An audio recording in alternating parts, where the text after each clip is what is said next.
This for me is a celebration story about a mentor, and now I consider him a friend, and it's radio personality Bob Cole. And for those of you who might not know Bob Cole, he's the one who does the public announcements at all the Texas home football games. Been in the radio industry for more than 30 years, and for the longest time was the face of the KVET radio station. And 2 summers ago, I had the opportunity to intern for Bob Cole in his morning show. And for me, it was an interesting element because I was able to go in every morning, and it wasn't like I was dealing with an internship director. I feel like I was dealing with somebody that I worked with for 5+ years.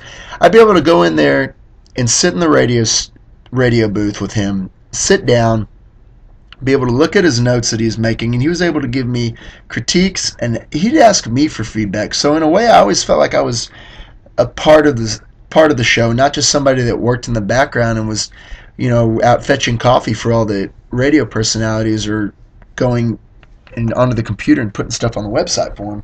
That wasn't the way how Bob Cole ran things, and Bob Cole had always accepted input from either himself, being able to critique himself, or listening to his audience, knowing exactly what they wanted to hear, and would even be open to phone calls from people giving him feedback saying, this is what you're doing great, and this is some stuff you can improve on. And I think about a month into the internship, they had brought in a new program director that sort of had a different sort of dynamic as to what he was going to bring to the radio show. And it was something that Bob Cole was sort of resistant to. For the longest time, he'd been his own boss. He knew exactly how to operate a successful radio business, but I just feel like that corporate that had brought in that new program director did not understand the difference between a radio personality interacting with his audience and the business model. And I think they thought that the business model was something that needed to be honored more so than the traditional way of doing things would basically just involve the radio personality and his audience. And finally, it basically boiled down to a riffraff between Bob Cole and the people that were higher up on the hierarchy structure. And finally, Bob Cole I think he decided that he had had enough, and he had said, look, this is my ticket out the door, and I'm taking it. I'm not going to sit here and submit to people telling me what to do when they have no clue how to run a radio show or have even been on the air before.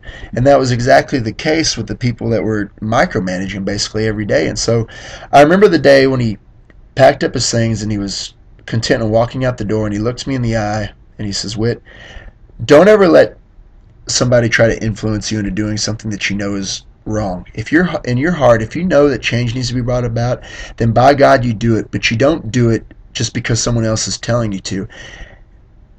And it really struck me because this is somebody that asked me at one point to do his Wikipedia for him. He had that much trust in me and knew that I could find success later on in life. Well, the success that Bob Cole found after he left KVET that day was he went down the road into Rockdale, Texas, and basically rebranded a radio station that had been off the air for 5+ years. And as a result, that radio station has one of the highest ratings that any mainstream station in the Austin area has received in more than 2 decades. And for that, I celebrate Bob Cole.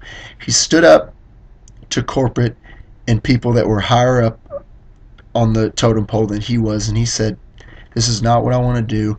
I'm not going to be influenced by somebody that does not know how to effectively run a radio industry, radio business, let alone a radio talk show. This is what I want to do. And for that, he has found comfort and success in the new radio station that he has rebranded.